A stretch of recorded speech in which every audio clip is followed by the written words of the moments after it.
Good Tuesday morning to you. I'm Eastern PA Weather Authority meteorologist Bobby Martrich, and this is your outlook for August 12th, 2014. And we have a flood concern today. Probably going to be some just mostly showers, lighter showers during the day, but I think we get into some heavier rain as we get into the later afternoon hours, evening hours, and in the overnight period.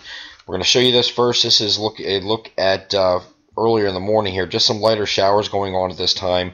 We pretty much expect this to be most of this day today. So we're looking at just on and off shower activity. Then we get into some heavier stuff moving in here as we get closer to the evening here. That's going to be across mainly central PA and over across Maryland. And that's going to increase further north and east, especially across areas like the Lehigh Valley and across northeastern PA, northern New Jersey. We're going to get stuck with a pretty good rainfall here. There's really going to be no chance that we're going to dodge this, and it's going to basically come in two waves, we're thinking. So, but then it does exit off or exit out of our area from at 8 o'clock in the morning. For our western areas, will be done by already. It's going to be rapid clearing with this system moving rapidly in and out here. So we're not going to be dealing with this thing all day on Wednesday. It's going to be a partial clearing day on Wednesday.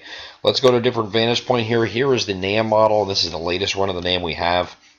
Of course, the low pressure is actually sitting up here and spinning up here in the eastern Great Lakes. This is going to continue up this way, but that's really not what's going to be affecting us. There's a warm front that's going to come through first. The warm frontal boundary will come through, and that'll press off to the northeast. That's, of course, associated with this low pressure.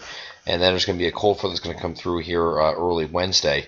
But in between here, we're going to have some enhanced rainfall for a couple reasons. One, we have a southeast wind coming off the ocean here, so the precipitable water content in the atmosphere as you go up in elevation is very high. So the moisture content is very high is what I'm trying to say.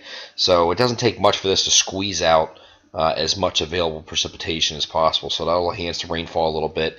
And also we may have, although we have a primary sitting up here in the eastern Great Lakes, we might have a secondary low pressure development right about here or thereabouts, somewhere across eastern Pennsylvania that may actually enhance rainfall on the north side here.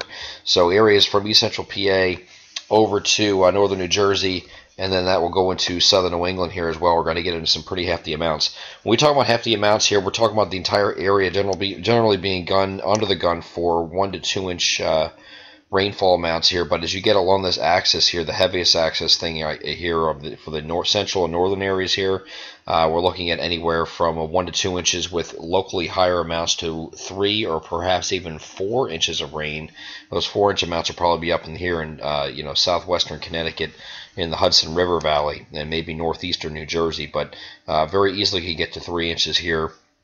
All the way back in east central PA, northeast PA. So we'll have to keep an eye on that because it's going to be something that will come in two waves. Like, man, mostly shower activity earlier in the day, and then as the day wears on, it'll get steadier and heavier. And by the time we get to the evening and into the overnight hours is when we think it's going to be its heaviest. There will be some thunderstorms embedded in with this as well. So this will not be but not anything severe. We're not expecting anything severe at all. And then here is a look at the shower activity throughout the day. But then, like I said, the precipitation starts to increase and move northward as we get further into the day here, and we get to very heavy here across eastern PA, New Jersey, especially northern New Jersey, as we get into the overnight hours. So we get to the NAM's total precipitation estimates in here, and now this is going to be a little bit off here, and you can't go by exact areas here, but you can see the general idea here is this is a 1 to 2 inch area here, but these purples that are showing, lavenders that are showing up here, are actually when it reaches, we're starting to reach close to 3 inches of rain. So that's some pretty high estimates here of what rainfall will be. And again, that'll be localized, generally 1 to 2 inches, but there will be localized amounts to 3 inches for central and northern portions of our coverage area. As we get beyond that system, that cold front's going to move through, and then high pressure is going to move in behind it.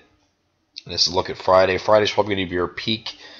I should say the opposite of peak, of cooling it should be, of the peak cooling day, if you will. I know that doesn't make sense, but the lowest high temperature of the week is what I was getting at here, where temperatures are going to be stuck in the low to mid 70s for many locations, maybe upper 70s as you get down towards the Philadelphia metropolitan area. So that'll be definitely cooler, and then with high pressures moving down to the southeast or to the southeast here, and the flow is in like this, so that's why you're getting your cooler temperatures on Friday. And then it'll be nice Thursday as well too. I just wanted to just laid it on Friday here on this image. And as we go a little bit further in time, that high pressure is going to sink to the southeast. And you can see that here, that's actually offshore. So we get to Saturday and Sunday, this high pressure is going to be here and it's going to move toward Bermuda. And it's going to set up shop there for a couple days. Now, one thing we're going to be dealing with as we get into next week is a substantial warm-up. We have not said those words this summer yet. Substantial warm-up that will last for a long time. That is known as a heat wave. Also something we haven't had this summer. So this is going to be a big change and a big shock, I think, as we get into next week. And I just took a peek at the Euro weeklies, which are a very long range forecast model. It goes out to 32 days in the future, and we're actually 30 days in the future. We're looking at temperatures staying well above normal with a very strong ridge in place in the east here, and that looks like it's going to last for through the end of the month. So it looks like it's going to be a very, very warm second half of this month. Of course, we start this warm up that we think as we get into around the 16th, 17th. That's this weekend here. So as you're looking at Saturday, it's going to warm up back into the 80s again, get back in the mid 80s by Sunday, and then we get into next week. Monday, Tuesday, Wednesday, we're getting up close to, or Monday and Tuesday, you're getting up close to 90 degrees. And then you're getting to some really, really warm temperatures here as you go beyond that. We're seeing these 90s creep up here over a widespread area by the time we get to at least the middle of next week, Tuesday, Wednesday time frame. So, and it looks like it's going to stick with us for a while. We're going to have, making up for lost summer that we've had all this time. We're really having any sustained heat. That's about to change, I think, as we get into next week. And you might hear the complaints about how hot it is. And that we haven't, everybody's saying such a beautiful summer, and others are saying, where's the heat? Well, you'll get your wish. Next week, you'll get the heat wave. I'm Eastern PA Weather Authority meteorologist Bobby Martrich. That is your outlook for August 12th, 2014. Have a great Tuesday.